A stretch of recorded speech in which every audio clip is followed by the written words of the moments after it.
જામખંભાળિયામાં પણ મુશળધાર વરસાદનું આગમન. સલાયામાં ધોધમાર વરસાદથી પાણી ભરાયા.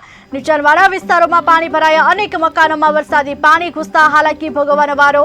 સ્થાનિકો દ્વારા પાણી નિકાલની માંગ કરવામાં આવી. પાણીનો નિકાલ ન થતા ઘરોમાં વરસાદી પાણી ઘૂસ્યા છે. ભારે વરસાદનું આગમન થયું હતું. ભારે વરસાદને લઈને અનેક વિસ્તારોમાં પાણી ભરાયા છે તો અનેક ઘરોમાં પણ વરસાદી પાણી ભરાયા છે. વરસાદી પાણી ભરાતા લોકોને હાલાકી વેઠવાનો વારો આવ્યો છે.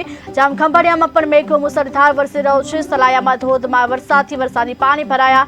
નીચાણવાળા વિસ્તારોમાં પણ વરસાદી પાણી ભરાયા છે. સાથે અનેક મકાનો પર વરસાદી પાણી ઘૂસતા હાલાકી ભોગવવાનો વારો આવ્યો. સ્થાનિકો દ્વારા પાણીના નિકાલની માંગ કરવામાં આવી છે. પાણીનો નિકાલ ન થતા ઘરોમાં પાણી ઘૂસ્યા છે.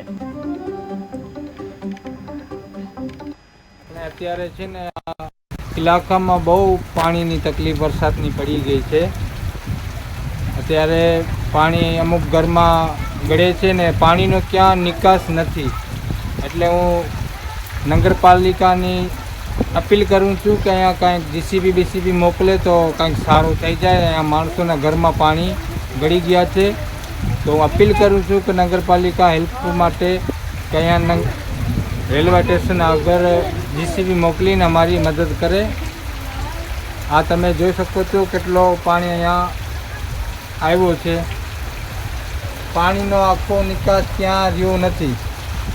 આખો પાણી આ ઘરમાં ગળી ગયું છે ને આટલું પૂર્વ આવી જાય તો નિકાસ ક્યાં છે નહીં.